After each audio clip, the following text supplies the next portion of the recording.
today's topic is distribution of distinct object.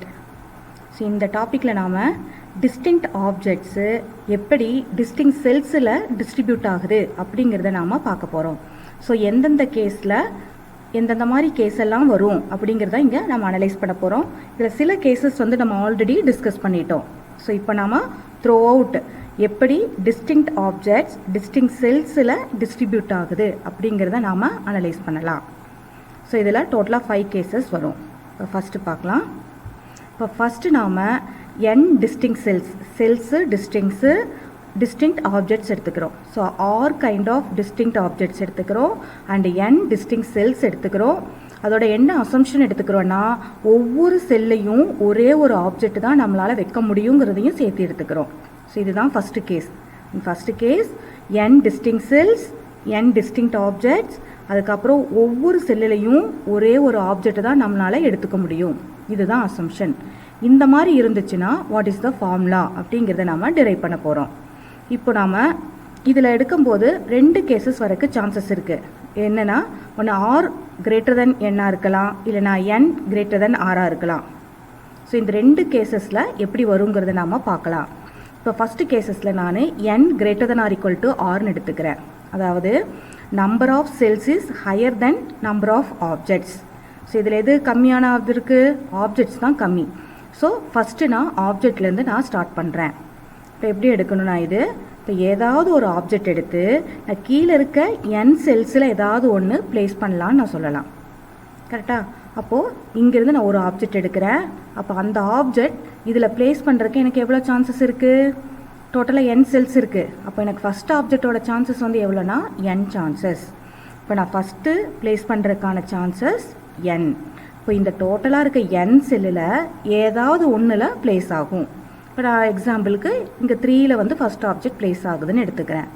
இப்போ so first object can be placed in one of the n cells. So அதாவது n வேஸில் இது பாசிபிளாக இருக்குது. So இப்போ நம்மளுக்கு 1 வந்து ஃபில் ஆயிடுச்சு. இப்போ ரிமைனிங் எவ்வளோ இருக்குது? n-1. இப்போ செகண்ட் ஆப்ஜெக்ட் எடுக்கும்போது செகண்ட் ஆப்ஜெக்ட் பிளேஸ் ஆகிறதுக்கான பாசிபிலிட்டிஸ் எவ்வளோன்னு பார்த்தீங்கன்னா n-1. ஏன்னா நம்ம ஒரு செல்லில் ஒரு ஆப்ஜெக்ட் தான் இருக்குன்னு எடுத்துட்டோம். ஸோ ஆல்ரெடி 1 ஃபில் ஆயிடுச்சு. இப்போ n-ல் 1 போயிடுச்சுன்னா ரிமைனிங் நம்மளுக்கு n-1 இருக்கும். இப்போ செகண்ட் ஆப்ஜெக்ட் பிளேஸ் ஆகிறதுக்கான சான்சஸ் n-1. ஸோ ஏதாவது ஒன்றில் எடுத்து இது பிளேஸ் ஆகும். இப்போ ரிமைனிங் n-1ல் 1 ஃபில் ஆயிரும். இப்போ எனக்கு செகண்ட் ஆப்ஜெக்ட் பிளேஸ் ஆகிறதுக்கான சான்ஸு n-1. இதே மாதிரி தேர்ட் ஆப்ஜெக்ட் வந்து எனக்கு பிளேஸ் ஆகிற சான்சஸ் வந்து என்னவா இருக்கும்? n-2. இந்த மாதிரி ஒவ்வொன்றா நான் போட்டுட்டு வந்துட்டே இருக்கணும். கடைசியாக ஆர்த் ஆப்ஜெக்ட் பிளேஸ் பண்ணுறதுக்கான சான்சஸ் என்னவா இருக்கும்? 1னா n, செகண்ட் ஆப்ஜெக்ட் பிளேஸ் பண்ணும்போது n-1, தேர்டாக இருந்துச்சுன்னா n-2. அப்போ ஆர்த் ஆப்ஜெக்ட்னா என்ன வரும்? நம்மளுக்கு ஆர்த் ஆப்ஜெக்ட்னா என்ன வரும்? n- ஆஃப் r-1 சான்சஸ் வரும். அதாவது n-r+1. இந்த சம்மில் நம்மளுக்கு number of cells is more than the number of objects. So remaining செல்ஸும் இருக்கலாம். ஸோ எல்லா செல்ஸும் இங்கே ஃபில் ஆகணும்னு கிடையாது. ஏன்னா n is greater than or equal to ஆர். அதனால் ரிமைனிங் செல்ஸும் இருக்கும். அதனால தான் இங்கே ஒரு செல்ஸ் வந்து நான் ஃபில் பண்ணாமல் விட்டுருக்கேன். ஸோ இப்போ நாம் ஃபஸ்ட்டு செல் ஃபில் பண்ணுறதுக்கு ஃபர்ஸ்ட் ஆப்ஜெக்ட் ஃபில் பண்ணுறதுக்கான சான்ஸ் n, செகண்ட் ஆப்ஜெக்ட்டுக்கு n-1. இதே மாதிரி ஆர்த் ஆப்ஜெக்ட் ஃபில் பண்ணுறதுக்கான சான்ஸை நான் n-r+1ன்னு எடுத்துக்கிறேன். ஸோ இது எல்லாமே அண்டுன்னு வரும். அப்போ ரூல் ஆஃப் ப்ராடக்ட் படி நம்ம அப்ளை பண்ணோன்னா the total number of ways to distribute these r distinct object into n distinct cells is n into n-1 into etcetera n-r+1ன்னு வந்துடும். இது வந்து எதனாலனா ரூல் ஆஃப் ப்ராடக்ட். ஸோ இப்போ எனக்கு இதுதான் ரிசல்ட் வந்திருக்கு. So n greater than or equal to ஆர்னு எடுக்கும்போது எனக்கு இந்த ஆர் டிஸ்டிங்க்ட் ஆப்ஜெக்ட்டும் இந்த n டிஸ்டிங்க்ட் செல்ஸில் டிஸ்ட்ரிபியூட் ஆகிறதுக்கான சான்சஸ் எனக்கு n இன்ட்டு n-1 இன்ட்டு n-r+1ன்னு வருது. What is this? This is nothing but n factorial by n-r factorial. இது கால்குலேட் பண்ணி பாருங்கள். இந்த n-r factorial and n factorial expansion போட்டிங்கன்னா கீழே இருக்க டேர்ம் கேன்சல் ஆச்சுன்னா ரிமைனிங் இது மட்டும்தான் இருக்கும். So n factorial by n-r factorial is nothing but p of n, r. So இது ஆல்ரெடி நம்ம ப்ரீவியஸாகவே டிரைவ் பண்ணியிருக்கோம். இது வேறு வகையான ஆர்குமெண்ட் மூலமாக நம்ம கொண்டு வந்திருக்கோம். So n greater than or equal to r இருந்துச்சுன்னா r distinct object n distinct cellsல place ஆகிறதுக்கான chances p of n, r. So இதுதான் கேஸ் 1. இதான் நான் உங்களுக்கு எக்ஸ்பிளைன் பண்ணுறேன். So p of n, r பேஸில் r distinct object into n distinct cellsல நம்மளால் place பண்ண முடியும். இது வந்து எப்போ n greater than or equal to r இருக்கணும். அதே சமயம் each cell hold only one objectாக இருந்துச்சுன்னா. இதே மாதிரி இப்போ அடுத்தது பார்க்கலாம். அதே தான் n distinct cells or distinct object ஒரு செல்லையும் ஒரே ஒரு ஆப்ஜெக்ட் தான் வைக்க முடியும்னு எடுத்துக்கிறோம். இங்கே வந்து என்ன எடுத்துக்கிறோன்னா r greater than or equal to n. அதாவது இங்கே object is more than the number of cells. So இப்போ எனக்கு செல்ஸ் வந்து தான் ஃபில் ஆகும், ஆப்ஜெக்ட்ஸ் வந்து எனக்கு ரிமைனிங் இருக்கும். ஏன்னா எனக்கு ஆப்ஜெக்ட்ஸ் அதிகம். இப்போது நான் ஒவ்வொரு செல்லையும் ஒவ்வொன்று போட்டேன்னா எனக்கு மிச்ச ஆப்ஜெக்ட்ஸும் இருக்கிறதுக்கு சான்சஸ் இருக்குது. இப்போ எனக்கு இதில் எது மினிமம்? செல்ஸு. அப்போ என்னோடய ஆர்கியூமெண்ட் செல்ஸ்லேருந்து ஆரம்பிக்கணும். அப்போ நான் ஃபஸ்ட்டு செல்லை ஒரு எலிமெண்ட்டு கொண்டு வந்து போடுறேன். அப்போது இந்த ஃபஸ்ட்டு செல்லில் எனக்கு ஒரு ஆப்ஜெக்ட் கொண்டு வந்து ப்ளேஸ் பண்ணுறதுக்கான சான்சஸ் எவ்வளோ?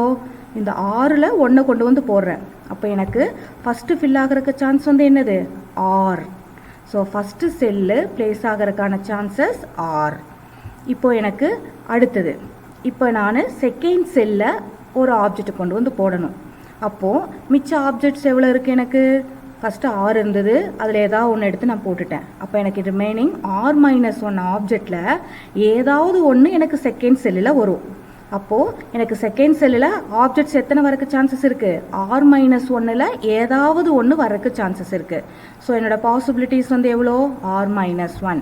ஸோ ரிமைனிங் இருக்க ஆப்ஜெக்டில் ஏதாவது ஒன்று இங்கே வரும். இதே மாதிரி நான் தேர்டுலையும் ஏதாவது ஒன்று கொண்டு வந்து போடலாம். ஃபோர்த்துலேயும் வந்து ரிமைனிங் இருக்குது, ஏதாவது ஒன்று கொண்டு வந்து போடலாம். இதே மாதிரி அப் டு n செல்ஸ் வரைக்கும் ப்ரொசீட் பண்ணலாம். அப்போ லாஸ்ட் செல்ஸில் வரும்போது எனக்கு ரிமைனிங் ஆப்ஜெக்ட்ஸ் எவ்வளோ இருக்கும்? R-n+1 ஆப்ஜெக்டில் ஏதாவது ஒன்று எடுத்து நான் ப்ளேஸ் பண்ணிக்கலாம். இங்கே R வந்து கிரேட்டர் தென், அதாவது ஆப்ஜெக்ட் கிரேட்டர் தெனாக இருக்கிறதுனால எனக்கு ரிமைனிங் ஆப்ஜெக்ட்ஸும் இருக்கிறதுக்கு சான்சஸ் உண்டு. ஸோ இதே மாதிரி, அதாவது நீங்கள் ஆர்குமெண்ட் எதுலேருந்து ஆரம்பிச்சு நம்ம செல்லில் R ஆப்ஜெக்டில் ஃபஸ்ட் ஏதாவது ஒன்று கொண்டு வந்து போட்டோம். அடுத்தது ரிமைனிங் R-1 வச்சு செகண்ட் செல்லை ஃபில் பண்ணோம்.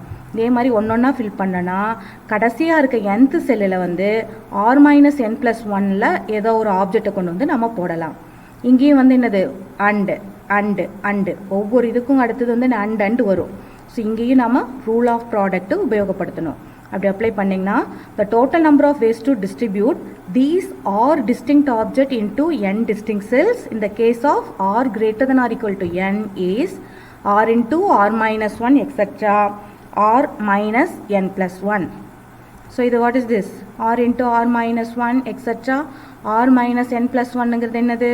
which is nothing but r factorial by r minus n factorial. இது வந்து என்னன்னா r factorial by r minus n factorial. அது வந்து என்னது? p of r, n. So நம்மளுக்கு ஃபஸ்ட் கேஸில் என்ன கன்க்ளூட் பண்ணலாம்? r greater than or equal to n இருந்துச்சுன்னா p of r, n. r less than or equal to n இருந்துச்சுன்னா p of n, r. இதுதான் கேஸ். ஸோ இது ரெண்டு இதையும் கம்பைன் பண்ணி நான் there are p of n, r or p of r, n ways to place r distinct object into n distinct cells ன்னு சொல்லலாம். இதில் ஒவ்வொரு செல்லும் can hold only one object. இது எதை டிபெண்ட் பண்ணியிருக்கு? எதா n is greater than or equal to r or n is less than or equal to rங்கிறத டிபெண்ட் பண்ணி இருக்கு. ஸோ இதுதான் ஃபஸ்ட்டு கேஸ். ஃபஸ்ட்டு கேஸில் ஒவ்வொரு செல்லையும் ஒரு ஆப்ஜெக்ட் தான் நம்ம பிளேஸ் பண்ண முடியும்னு வச்சு அதில் n greater than or equal to rனா என்ன, n less than or equal to rனா என்னன்னு பார்த்துட்டோம். இப்போ அடுத்த கேஸ் பார்க்கலாம். இப்போ இதில் வந்து என்னென்னா ஒவ்வொரு செல்லுலேயும் மோர் தென் ஒன் ஆப்ஜெக்ட்டும் இருக்கலாம் அப்படிங்கிறதான் இந்த கேஸ். ஸோ செகண்ட் கேஸில் என்ன பாசிபிலிட்டி எடுத்திருக்கோம்? ஈச் செல் ஹோல்ட் மோர் தென் ஒன் ஆப்ஜெக்ட். இங்கே டோட்டலாக 6 ஆப்ஜெக்ட் தான் இருக்குது, n டிஸ்டிங் செல்ஸ் தான் இருக்குது. ஆப்ஜெக்ட்டும் டிஸ்டிங்க்டு தான். ஆனால் வந்து என்ன இன்க்ளூட் ஆகுது? ஒரு செல்லில் மோர் தென் ஒன் பிளேஸ் பண்ணலாம் அப்படின்னு எடுத்துக்கிறோம். மோர் தென் ஒன் பிளேஸ் பண்ணும்போது அங்கே எப்படி வேணாலும் நம்ம வச்சுக்கலாம். அங்கே வந்து எந்த ஆர்டரும் நம்ம கன்சிடர் பண்ணலை இந்த கேஸில். இப்போ நான் ஒரு ஆப்ஜெக்ட் எடுத்து கீழே இருக்க n செல்ஸில் ஏதாவது ஒன்றில் கொண்டு வந்து போடுறேன். இப்போ நான் இங்கே எக்ஸாம்பிளுக்கு செகண்ட் செல்லில் போடுற மாதிரி எடுத்திருக்கேன். So the number of ways to the first object to placed in the cells வந்து எவ்வளோ? நான் first object nல ஏதாவது ஒன்றை கொண்டு வந்து போட்டிருக்கேன். அப்போ nல ஏதாவது ஒன்றுன்னு என்ன அர்த்தம்? எவ்வளோ வேஸ் எனக்கு இருக்குது? n வேஸில் இருக்குது. இப்போது அடுத்தது செகண்ட் ஆப்ஜெக்டை நான் ப்ளேஸ் பண்ணணும். இப்போ செகண்ட் ஆப்ஜெக்டை இங்கே இருக்கிறதுல ஏதாவது ஒன்றில் ப்ளேஸ் பண்ணணும். இங்கே வந்து நம்ம என்ன கண்டிஷன் எடுத்துக்கிறோம்? ஒவ்வொரு செல்லையும் மோர் தென் 1 இருக்கலான்னு எடுத்துட்டோம். போன இதில் வந்து மோர் தென் 1 இருக்கக்கூடாதுன்னு எடுத்தோம். அதனால் நம்ம ஒரு செல்லை கழிச்சிட்டு n-1ன்னு போட்டோம். ஆனால் இங்கே வந்து நம்ம என்ன எடுத்திருக்கோம்? மோர் தென் 1ம் பாசிபிள்னு எடுத்திருக்கோம். அப்போது நான் செகண்ட் ஆப்ஜெக்ட் எடுத்து ஆல்ரெடி பிளேஸ் ஆனதுலேயும் மறுபடியும் போடலாம். அப்போ செகண்ட் ஆப்ஜெக்ட்டுக்கும் எனக்கு எவ்வளோ சான்சஸ் வரும்? n சான்சஸ் வரும். So second object also can be placed in n ways. So இப்போ நான் எக்ஸாம்பிளுக்கு நான் இங்கே ஃபஸ்ட் இதில் ஃபில் ஆகிற மாதிரி வச்சுருக்கேன். இது ஃபஸ்ட்டில் தான் ஃபில் ஆகணும்னு கிடையாது, ஆல்ரெடி இருக்கிறதுலையுமே பிளேஸ் ஆகலாம்.